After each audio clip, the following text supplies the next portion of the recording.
Well, good evening, Good everyone. evening, everybody. Welcome. My name is Blair Dotton Haley. I'm Brandon Dotton Haley. We are collectively known as the Blairisms, and we are excited to welcome you back to the Black Education for New Orleans BNOLA. Black is Brilliant speaker series. Yo, Yes. This Black is Brilliant speaker series is so powerful and has been so much fun. If you've missed any of the previous conversations that we've had, like the extraordinary conversation with Dr. Kevin Lawrence Henry and Kamika Royal. Dr. Kamika Royal. You right. Yep. And then, we started with Dr. Akosa Olasane and Dr. Vera Triplett. And so both of those conversations were powerful, extraordinary. Don't forget the last one with Will Jackson. Oh, and Hugh Singmore. That was a a good time, y'all. Listen, we were just talking about how Clarence Thomas got dragged. He did, and for good everything reason. he was worth. But look, if you've missed any of the previous episodes, they are right on the BNOLA YouTube channel. There's a whole playlist. And if you missed any of the first season, because we're actually in season 2 of the Black is Brilliant speaker series, please make sure you, again, subscribe to BNOLA's YouTube channel. Check out all of the videos from the previous episodes and get ready. And if you are here, that means you followed or registered on Eventbrite. You can also follow this series on Eventbrite and BNOLA's Eventbrite channel and be notified of all BNOLA's events. They do be doing events. Plenty. Speaking of BNOLA, one of their fearless leaders is here and ready to greet us. Let us welcome in our dearest sister, her title. I don't even know what I know you is in it in a lot of words. It's a lot of words. I want to play. Hey. Hi. I'm Savannah Elam Rogers, as they shared. I go by Stevie, like Stevie Wonder. I'm the Chief of Community Programs and Partnerships and co-leader at BNOLA. BNOLA stands for Black Education for New Orleans, as Blair and Brandon already said, and we exist to pour into Black-led schools and stand behind the brilliance of Black educators doing the work every day. This speaker series is a part of that promise to bring folks who know what liberation looks like and know what it sounds like and feels like, and they're in the building to share that with us.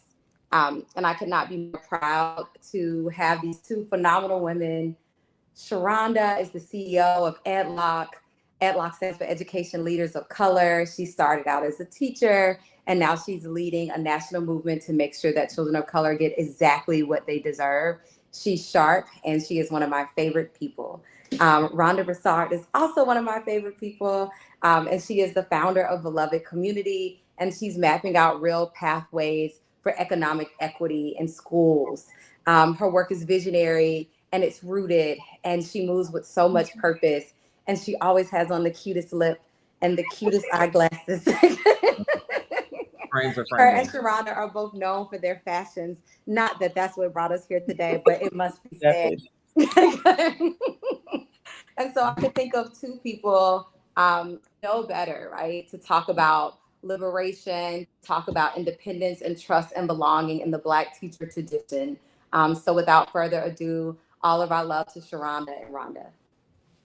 Oh, well, thank you so much, Stevie. Thank you so much, Stevie. We appreciate that. And we could not get started without mentioning, thanking, showing gratitude for the Institute of Mental Hygiene. Our big brother, Ron McClain, the executive director, Big Ron, who has made it possible for us to do this work together. Yes. So I want to make sure and of course we have to shout out the founding executive director of Black Education for New Orleans, BNOLA, Adrenda Kelly, who is always keeping us lifted, supporting, and doing 1,000,006 things to make education better for Black children in New Orleans and around the country, y'all. We saw Dren on a live earlier today with the Urban League, and Dren was tearing it down.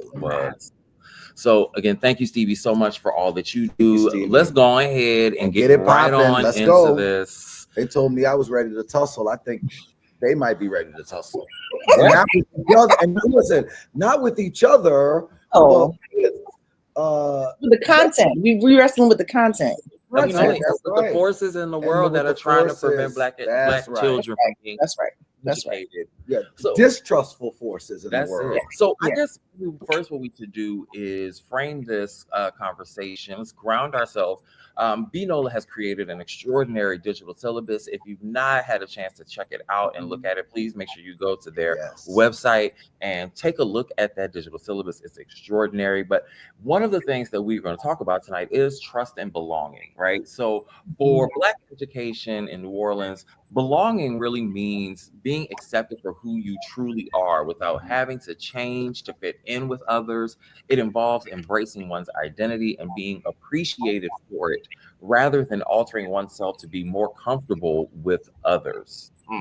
Well, so sounds like self-determination to me. Yeah, authenticity and audacity, all of those things together. But let's start with you, Rhonda. Tell us, what does trust and belonging mean to you? When you hear those words and think about Black education, what comes to mind? Yeah. I love that y'all use the language of Black teaching tradition, right? Like not just education, but that we have a centuries old tradition around teaching and trust and independence and belonging. And what a gift it's been to be born into that. And so when I think about it, I tell people this all the time, I'm from Lafayette, which is 2 hours west of New Orleans. It means there's a lot of things about New Orleans education that are very aligned with my worldview. And there's some unique things that we experience in Lafayette. But among them, Black teaching tradition is very similar. My grandmother was one of the first teachers trained to be a Head Start instructor in Lafayette Parish. And got me in the Head Start right away. And my first memories of educators are Black women, right? Before Head Start, Miss Marjorie was my preschool teacher. Y'all, why I remember Miss Marjorie? Oh, I remember Miss Marjorie because my sister also went to Miss Marjorie. And then my kindergarten teacher, Miss Babin, like these Black women welcomed me into formal instruction. And really created space for my own wondering, for my own questions to have a place to land, for me to be able to go deeper. At 5, 6, 7, this wasn't something I had to wait for high school for. Miss Baba created the summer between 1st and 2nd grade. She created like a little summer school for me and maybe 2 other kids. And we would go to her house every day and do explorations. That's where we learned our times tables. We learned all these other. She took us on field trips, and would bring us home. Like that was the tradition that I grew up in. This it's not an idea. It's not a theory. Like very long lived. My grandparents were in deep community with all the Black educators in our community. The principal for my first elementary school lived down the street from us. We had very clear lines of communication, right? There wasn't, in my experience, it wasn't about, someone's going to go and tell my mommy what happened, but the people were always saying, okay, what are other opportunities? How do we get her ready for this? How do we get her ready for that? And I went to, I think, 5 different schools in 6 years. And every time I got to a new school, whoever was Black who worked there, and Sharon, I know you talk about this, like all educators are not classroom teachers, right? Whoever was Black who worked at the school. Yep, that's right. My grandmother was the secretary of the school board. My grandfather was a custodian of the vocational high school. So between the 2 of them, they knew every Black educator at Lafayette Parish Public Schools, period. Right. They would come and find me. They would come and find me and say, your grandmother told me you were coming. Your grandfather told me you were coming. If you need something, this is where you can reach me. And so those those experiences and being able to walk into a building across town where I thought I didn't know anyone and have the trusted Black adult come to me and identify themselves and say, here are opportunities. I got to be born into that tradition. And I think it's something that is powerful for us worldwide, right? Like, this is much bigger than my individual experience in Lafayette. And the opportunity for us to be able to not only keep telling these stories about what it's looked like in different generations, the Black teaching tradition, but also one of the things I really love about Binola is how they hold on to tradition and pour into our teachers when they might not be getting that same edification in other places. So.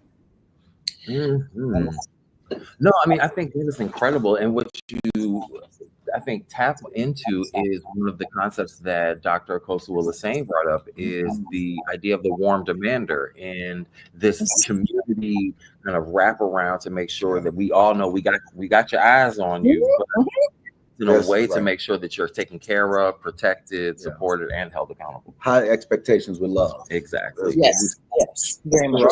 Please talk to us about trust and belonging. It's funny because Rhonda planted a lot of seeds that I'm like, oh, that like very similar. So I'm like taking notes in a conversation where like usually I wouldn't take notes. Y'all said we was here to talk, so let's go. I was raised by grandparents who were from the South who migrated to California. So, and because my grandfather was a little bit of a Rolling Stone, I had 4 grandmothers. That's a different conversation. But when you said Marjorie, right? That's my grandmother from Birmingham, right? Who would ask us what the parts of speech were. Like she would just like sort of try and reinforce and like reiterate the things she knew we were learning in school. And all of a sudden you would be like, I'm kicking it with my cousins. Why are we doing this? Right. But there was this sense that like school and education and schooling did not end for you. And it wasn't some other people's responsibility. It was all of our responsibility, whatever role we played. And it took me until well into adulthood to realize that most of my grandparents lacked basic literacy skills because they were so good at reinforcing what we were learning in school that I didn't realize they themselves did not have those skills, right? And so I grew up in a pretty like vibrant Black Catholic community here in Los Angeles, right? All of my catechism teachers were Black, and my high school principal went to my church. Her son was our choir director, right? And so there were just ways that my like home life and school life were really intertwined. Yeah. And I think people understanding that their responsibility was not just to make sure that I could read and write and do math, but their responsibility was to make sure that if and when it was time for me to leave home, I had a strong understanding of who I was, whose I was, and what was expected of me, right? And I think part of what I thought about when I entered the classroom, which is where I thought I would be forever, and I know we're going to talk about some of the experiences that Black teachers have, particularly in the classroom, is I wanted to be that for the kids who walked into my classroom every day, right? And I started my classroom teaching career in California and then taught in Texas and then moved to New York. And New York was one of the first places where I had to confront the diversity that existed within Blackness and had to think differently about what it meant to create a sense of trust and belonging with kids who looked like me, but did not share my language, did not share my culture. And like, how do I say same, but different in a classroom setting, right? Because if our grandparents or parents are all from the same places, if we grew up eating the same foods, if your parents look at me and they see a sibling, there's a sort of shorter pathway to building a deeper trust, right? But when you have to cross some of those bridges, it's a very different thing. And my teaching experience in New York really stretched me in that way. And so I think now when I think about what it means to support Black educators, I have a point of reference when they feel like or are cultural outsiders, right? That like I would not have had absent that experience working in New York and like confronting again the diversity that existed within Blackness. And so I feel really grateful for those experiences and really grateful for the ways that like I was stretched. But I think the fundamentals across the diaspora are the same, right? Like we are responsible for the whole child, right? We are responsible for making sure that what happens in the classroom is reinforced at home and vice versa, right? And that our job is to make sure that you leave here with a strong sense of self and a strong sense of responsibility to yourself, to your people. And I think that is, to Rhonda's point about stepping into or inheriting a Black teaching tradition, that is the thing that I've tried to hold on to regardless of what seat I'm in. I'm curious to know, if I'm a young Black teacher and I'm thinking about what does creating that space look like? Right? What does that actually look like in practice? Right? I can know I need to do it. I can know the space needs to, but what does that look like for a young Black teacher? And Sharonda, you kind of touched on this, especially within the context of a multi-dimensional and multi-ethnic, if you will, Black community. What does that look like? And how, I mean, I'd love, since you brought it up first. Double click right there. Yeah, I think a good story might be. Let me tell you. So the first year that I was teaching in New York City, I like a lot of young teachers and like a lot of Black teachers got saddled with all of the like extra stuff. So I was the sisterhood advisor, and I was supporting the Young Women's Initiative and supporting the Young Men's Initiative. And I also, we know that, right? Like and the Young Men's Initiative. Definitely was. And then got saddled with the Black History program. And what my kids were saying is, because it was high school, right? And I was the U.S. history teacher. What my kids were saying is all these other Black people we learn about in U.S. history are not my kind of they're not mine, right? Yeah. And so I had to literally figure out who else in the diaspora. But there was also a little bit of ensuring that people that they thought of as Black Americans, they understood had roots in the Caribbean. They understood had roots in the. There were people I didn't know, like Sidney Poitier, right? I had no idea. I didn't know.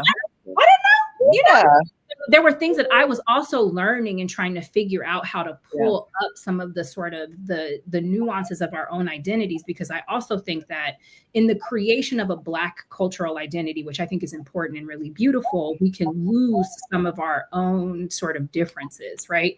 And so trying to figure out how to do that. Asking my kids, like, what's on heavy rotation in your house? Like, what are your parents listening to, right? Music is a great way to bring in culture, is a great way to like build a bridge. Asking their parents what they cook is also another one. And I have never met a parent who doesn't want to bring you their favorite dish. It's an amazing way to like build community and connection. But it also meant that I was doing things like one year we hosted a flag day for our kids so that they could bring the flag that represented them. And you're like these tiny little, Caribbean islands. I'm like, I had no idea that that's where you were from, or like that's who your people are. That's the language you speak, right? And so giving kids an opportunity also to identify, to share with you proactively how they identify is really important. Visuals matter, food matters, music matters, and are really easy ways to connect. And to help ensure that you're pulling some of those things through in the curriculum. So my Black history wall from year 1 to year 2 looked very different. And the kids expected that of me. And I was excited to be able to prove to them that I had also learned from them, which I think helped me build trust and help their parents feel like they had something valuable to contribute to, even in a class where often the content felt disconnected from anything that they knew or used or talked about regularly in real life. Yeah. Oh, I didn't realize. Am I on mute? I was like, oh, yes. Humming for all the things. I'm in it. No, but I love everything you're talking about, Sharonda, and and I think I forgot that you taught in New York also. So I'm like, I have to get back to my New York teaching stories. But I started teaching summer school in New Orleans when I was 17. So like that age proximity. You were teaching high school. I'm like babies teaching babies, right?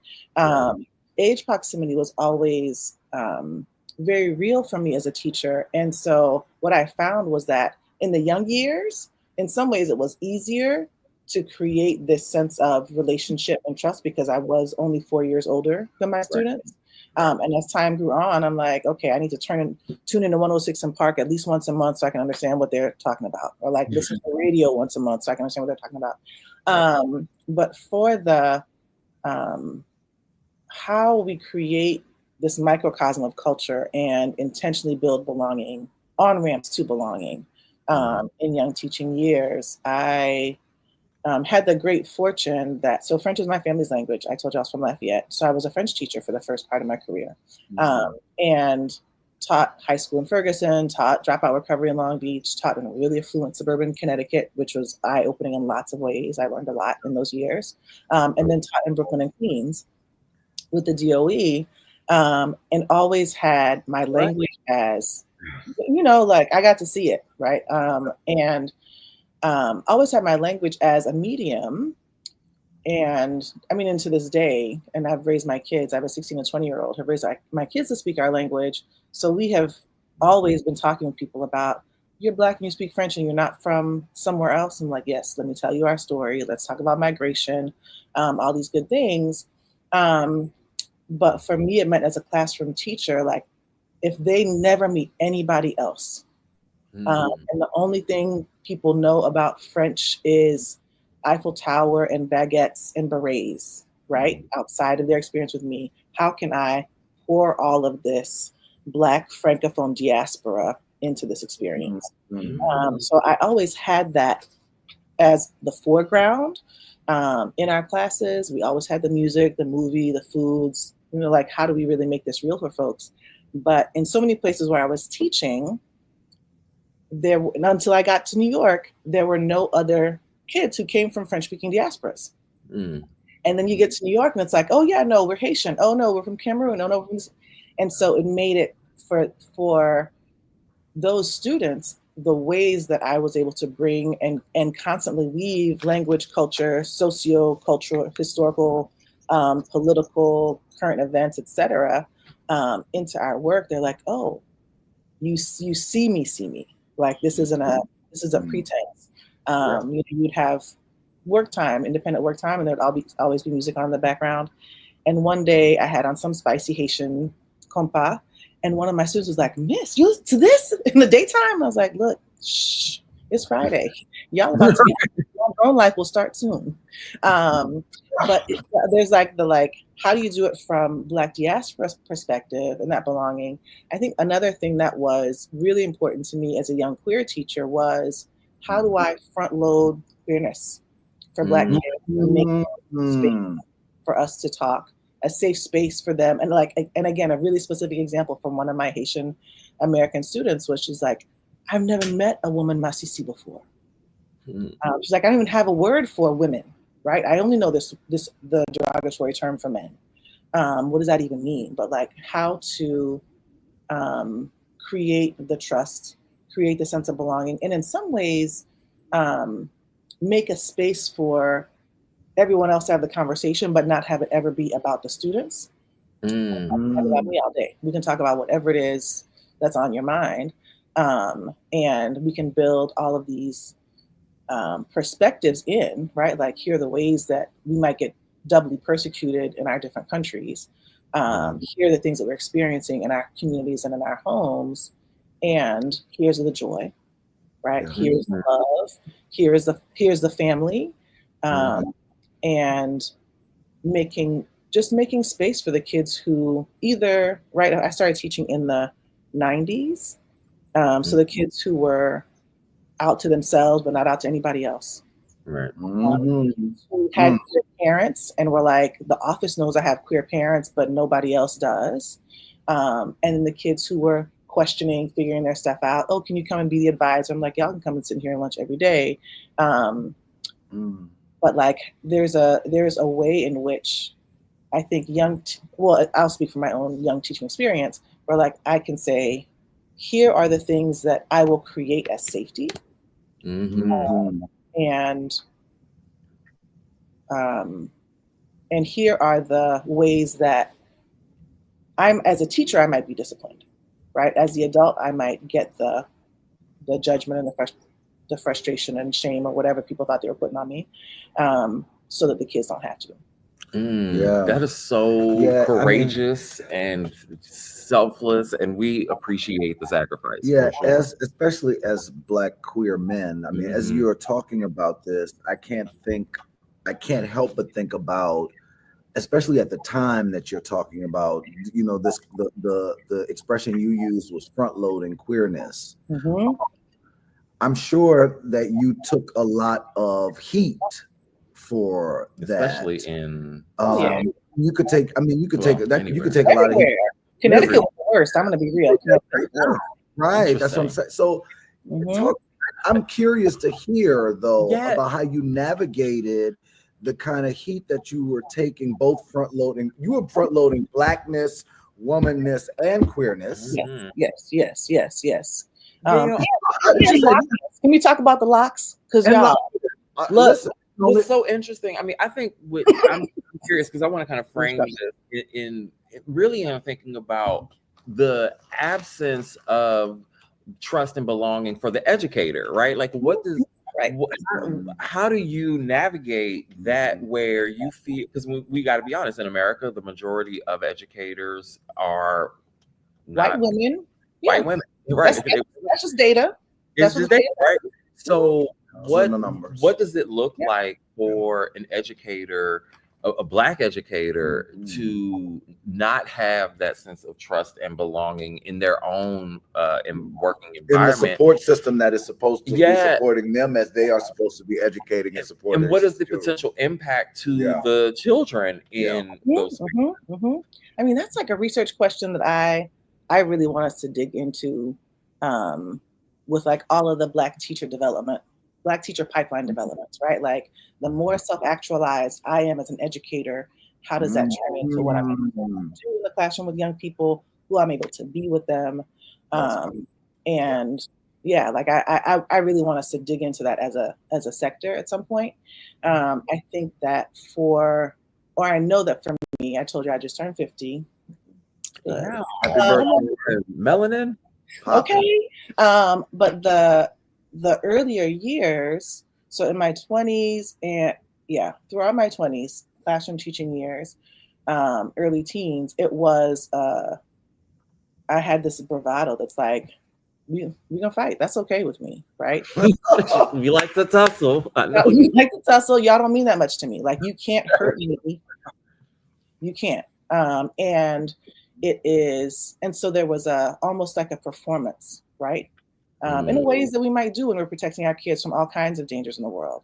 I'm going to perform confidence with you. I'm going to perform safety with you. And really did have some very direct, very hard things to navigate with system leaders in different schools who didn't like it, who didn't like how I showed up. But I'm like, I can't show up differently. I mean, and literally, y'all, like, I started locking my hair in 94. I went on the job market for teaching high school in colored my locks in 96, went on the job market in 97. And my friends would say, well, Rhonda, what are you going to do about your hair for the interviews? I'm like, what do you mean I'm going to show up at the interview? Like, if you can't process what I look like, you are not ready for the pedagogy that I'm bringing into the classroom. That I'm bringing anyway. I look like you are not ready for the ways that we're going to engage in inquiry and student voice and student agency, period. Right. Yep. So any school that was hiring me was already taking a chance, like, oh, y'all, I don't know. So they knew they were taking a chance, because I wasn't gonna, even if they had another Black teacher in the school, I wasn't going to look like any of the Black teachers they had, not until I got to Brooklyn. And so they were, trying to meet me halfway. And I was like, okay, that's a sign. You have some trust in what I'm going to do.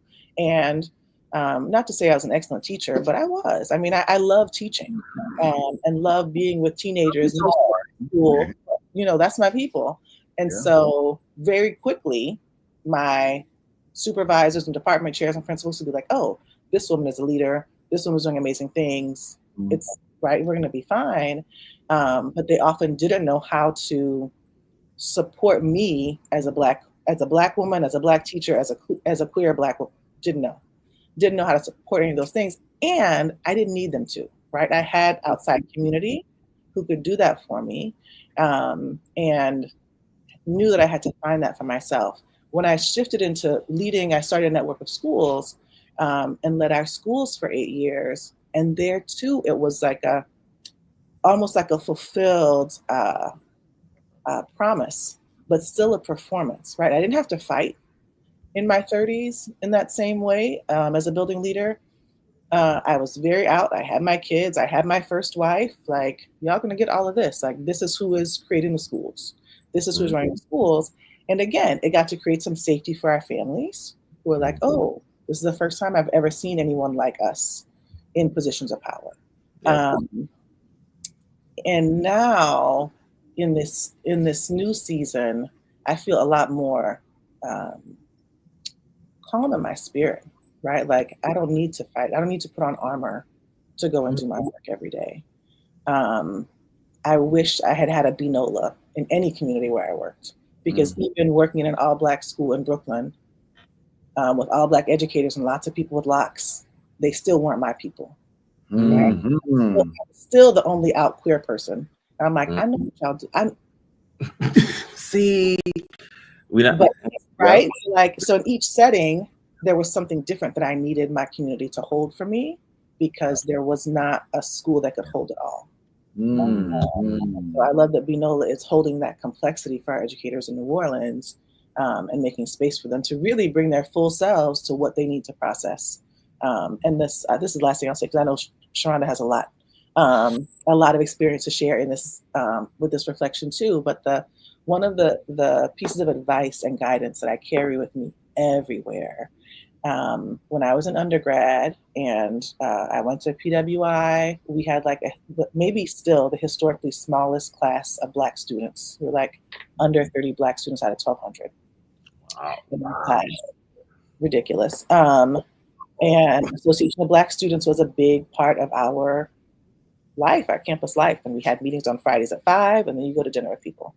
And that very first year, our seniors who were leading the organization would say over and over, they're like, look, everywhere where decisions are being made on this campus, we need to be. To be at every college, in all the sports, in the political spaces, in the boardroom, and the this and the that. And what that means is sometimes you're going to be in that room by yourself. Know that we are all behind you. Yep. And when you need us to show up, we're going to show up. But go ahead and do your thing at the Women's Resource Center and the radio station and the club soccer and whatever else it is. And to celebrate or to fight, we'll be there. And that's something that as a young teacher, I was like, I know that I'm the only one here in this building. And outside of this, I have a community to go back to. That I belong to. That I belong to. They have me. They will come and celebrate with me. They will come and fight with me when it's time to fight. And will shore me up when I need that. And also throwing another tie over to Sharonda. I know EdLock has become that for so many educators across the country.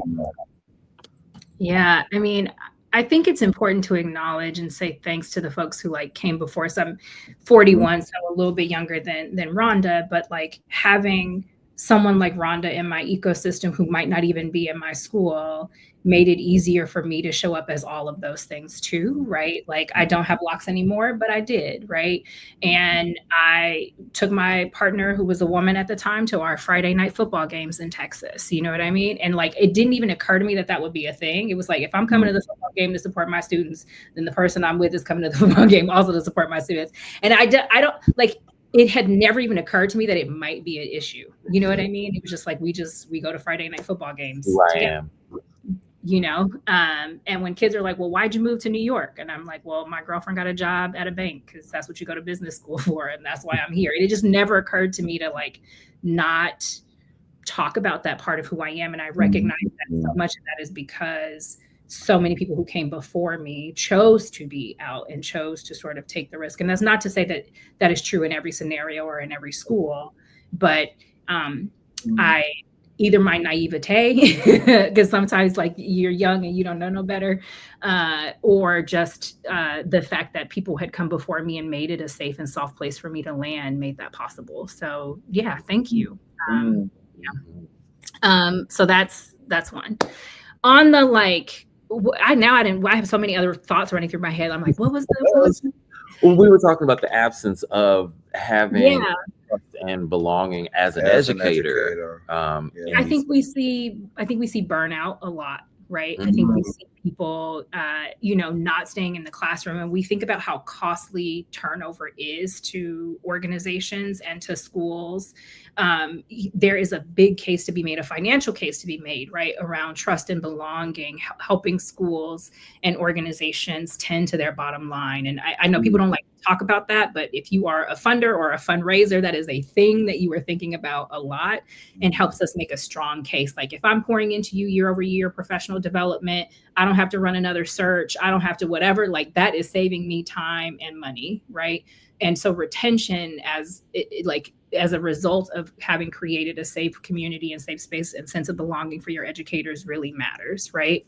The other thing that we're talking about is like student engagement and connection, right? And like if kids aren't feeling safe, aren't feeling connected, they can't learn, which means you can't meet your organization or your school's mission to begin with, right? And the people doing that, creating that belonging, that's my friend's dog, also need to feel that themselves, right? Like that matters. And then the last thing that I will say, right, is that I think we've come to talk about schools in a way that is divorced from their initial purpose, which is about creating a sense of community and connection for young people, helping them understand what their role is in society and helping ensure that they have the skills and resources to show up as full participants in our democracy, our country, and our culture, right? And like none of that is possible if people do not feel affirmed in who they are, right? Period, point blank. And so when we think about why we are here, why we do the work, if you are a systems leader, if you are a person who runs a school, if you are a teacher coach, an instructional lead, like your job is to make sure that the adults are feeling and are supported in being who they are so that they can show up in the best way possible for the young people that they serve. Like none of what we are trying to do is possible if people are worried about their safety, if people are worried that they are not respected, and if people are feeling like this is not a place for me. We all have people in our lives who are like, I hated school. And then I got to X or Y or Z. And then I realized I actually love learning. And you're like, well, holy shit, how do we make sure, fewer people don't have that experience? And so much. The things that I think about when I reflect on my education experience are rarely about what I learned in classrooms, right? Sometimes they are. I read a book and unlocked my love of learning, sure, right? But it is about feeling safe enough to explore, to figure out who I was, to define myself for who I wanted to be. And that, I think, is the real work of educators. I want the audience, folks who are watching, to begin to prepare any questions you may have for our brilliant panelist as we start preparing to close. Do you want to do the resources? Well, yeah, I mean, I think that a great question for you both is, what are some of the resources that you leaned on through your educational journey that you listen and people that, how did you go about kind of creating a space for that safe exploration, right? Where can people find what tools, like how do we think about, that's, keep making sure somebody's not watching my search history and seeing what I'm really trying to understand and learn. And I guess, Sharonda, we'll start with you. Yeah, I think affinity group spaces are a big part of that. So, organizations like BNOLA, like EdLock, like others. I'm going to say something that often gets me in trouble in reform circles, but I'm going to say it anyway. And that is, I worked at schools with teachers who had been teaching longer than I had been alive. And there's just no substitute for what those people can impart to you. So like whoever the elder teacher is in your life, in your school, like sit at their feet. There are so many things that you are going to learn from them that you will not learn from a text. Everything from classroom management to like how to really make sure. For me, it was like, these kids don't care about the causes of World War I. You know what I mean? And so being able to work with a teacher who could help me figure out, I'm dead ass, as the kids. No, that's a real thing. I had to figure that out, right? And so having someone who could sit me down and like really support me and coach me on the content too, but also on how to make it relevant and come alive for young people mattered tremendously.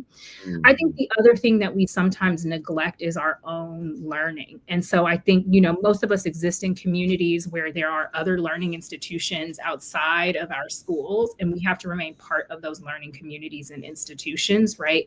There are lecture series, et cetera, right? And what I have found is that, I mean, some of that is shifting now, but is that universities often will have speaker series that are worth going to, especially if you are a person who is trying to learn like the history of something or trying to figure out a text to life connection, et cetera.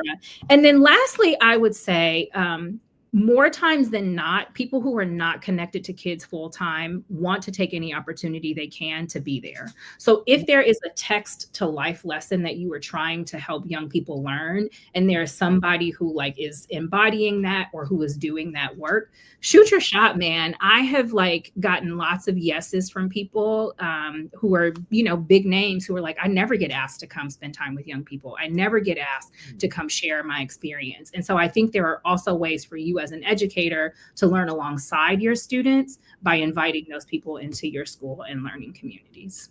Mm-hmm. Mm-hmm. Yes, yes, yes to all of that. And, you know, sometimes our elder educators in the building, they're trying to teach us lessons we're not ready for. I've definitely gotten guidance from professors and deans and older educators. And in my head, I was like, I'm not doing that. Mm-hmm. You don't understand what it's like, right? Like the hubris. Hubris of my youth. And I actually had an opportunity to go back to one of my undergrad deans who gave me some wise advice. And I was like, you know what? You were right. And I didn't intentionally follow your advice, but I wound up being on that path anyway. And I can see how it served me, how it made me a stronger teacher, how it made me better equipped to support my students as whole people. And I want to come back to you now, right? Like, let me, while we're both still on this side, really give you your props and invite you in for more guidance, right? Like sometimes we have to fight our own hubris.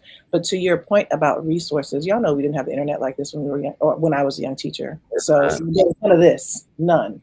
But I don't know how we found out about things, but there are two opportunities. My best friend from undergrad, we're both educators, and we did a lot of these things together when we were both still in the classroom. And they still exist today. And one is called Fund for Teachers. It is a summer travel grant. So especially if you find yourself in a place where you're like, I'm trying to connect the dots, right? Like Sharonda was like, here, I have kids. I didn't know these islands existed, much less that they're my students in the classroom. Fund for Teachers, if you're in the classroom, you can apply for this. And I forget what the amount is. I want to say it's $5,000. Don't quote me. Go to the website, fundforteachers.org. Yes, thank you. And you apply and you're like, here's what I want to go learn, right? And it might be, I know that I'm going to have I want to learn more about Black American Sign Language, or I want to go learn about Black Colombian liberation movements, or I want to go learn about wherever you want to go, you can write this grant and go and learn and have your own summer learning journey that's not just about classroom instruction or higher education institution. So I'd love to plug that one. Keep going until they run out of money. Y'all go scoop it all up. And then also the National Endowment for the Humanities, the NEH. They have summer seminars, workshops. They're usually in person. I don't know how that might have changed after COVID, but they're particularly for teachers who are in the humanities, National Endowment for the Humanities. But they're like, here's like some summer like time to go geek out with other folks in education about this really specific topic that you might be teaching or might want to be teaching, or maybe you taught and you only knew the textbook version and now you're going to go deeper into it. And it's also all paid for. And so just a couple of opportunities for folks to get the learning on the content side and get that community connection in ways that they might not be getting it in their full school day experience.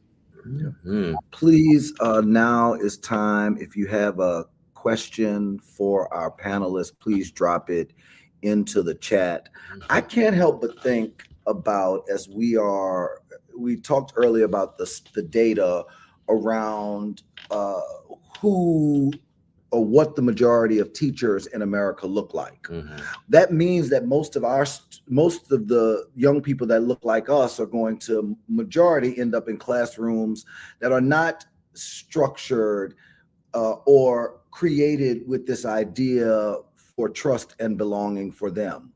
How do parents, Black educators in that school, how do they advocate to hold to account? How do they help to create or challenge those spaces to create trust for those students?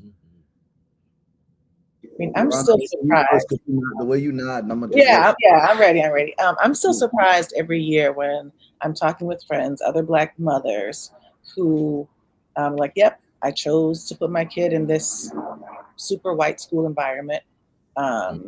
And here's the struggles, or here's everything here's all the labor that I'm doing to help the teacher create a sense of belonging for my child in their classroom in 2025. But it's happening. And so families are doing anything from bringing in their own book collections, coming in to give talks, bringing in their own crayons and markers at the elementary school level, helping the teachers connect with community resources, inviting the teachers to come to community talks. And so families are doing that and have been doing it.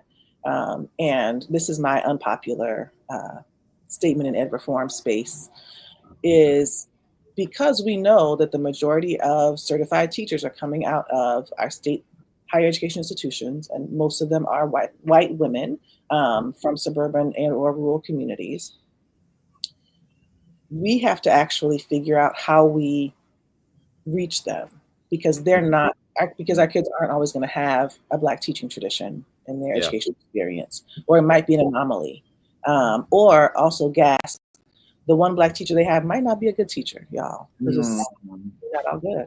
It ain't so. Content, we're not. And so we have to figure out on the parent side, one, if you're in the school where like you only have one Black teacher and they're not good, how do you go and have that conversation, right? The excellence part is real.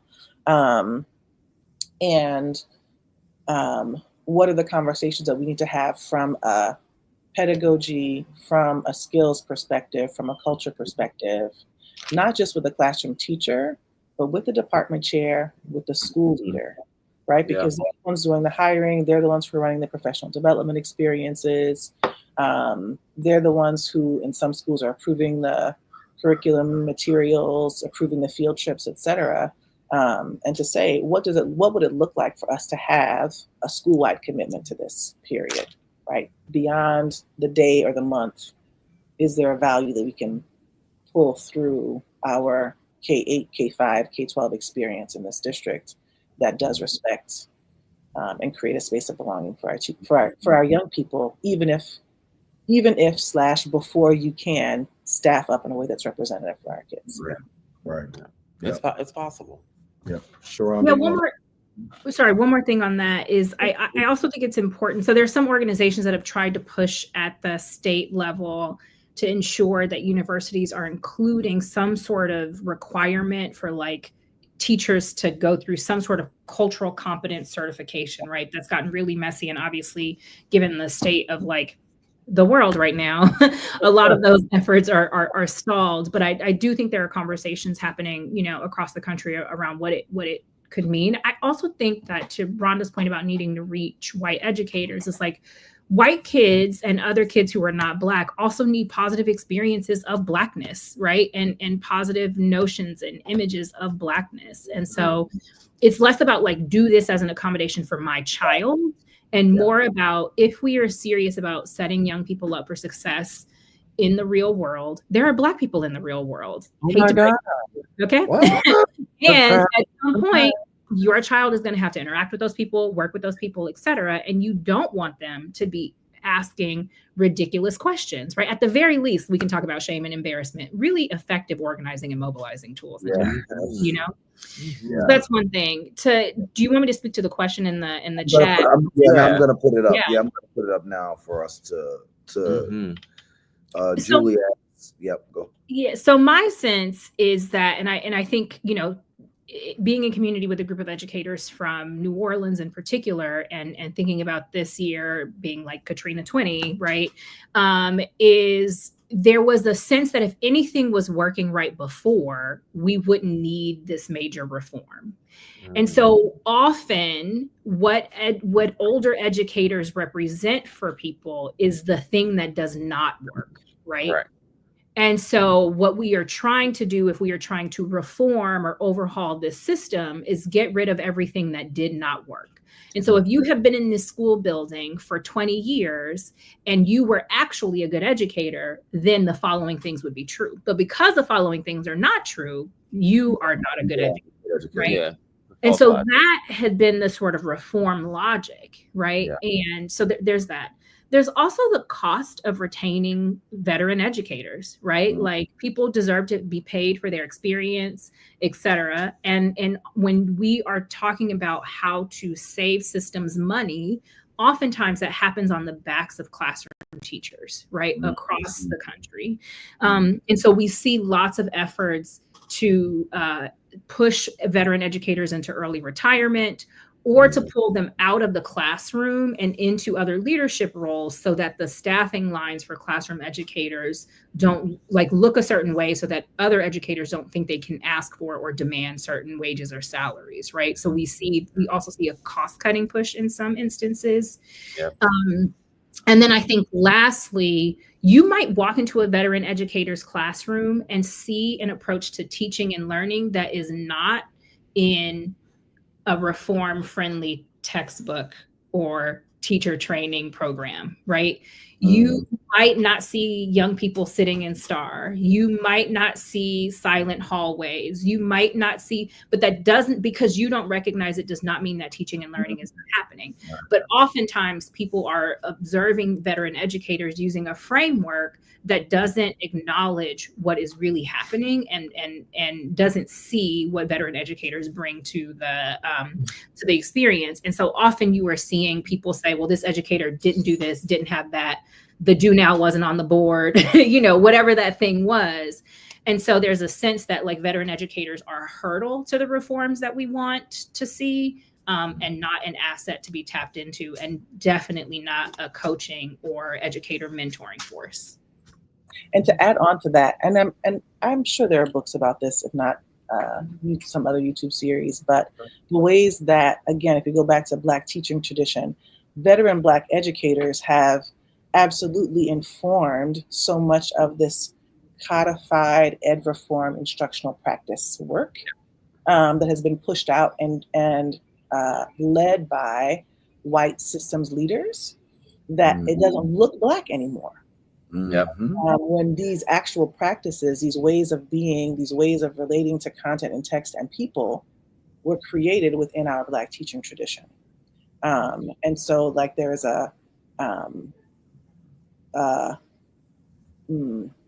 this power cycle that's we can only actually accept those things as strong instructional practice when they're coming from white instructional leaders.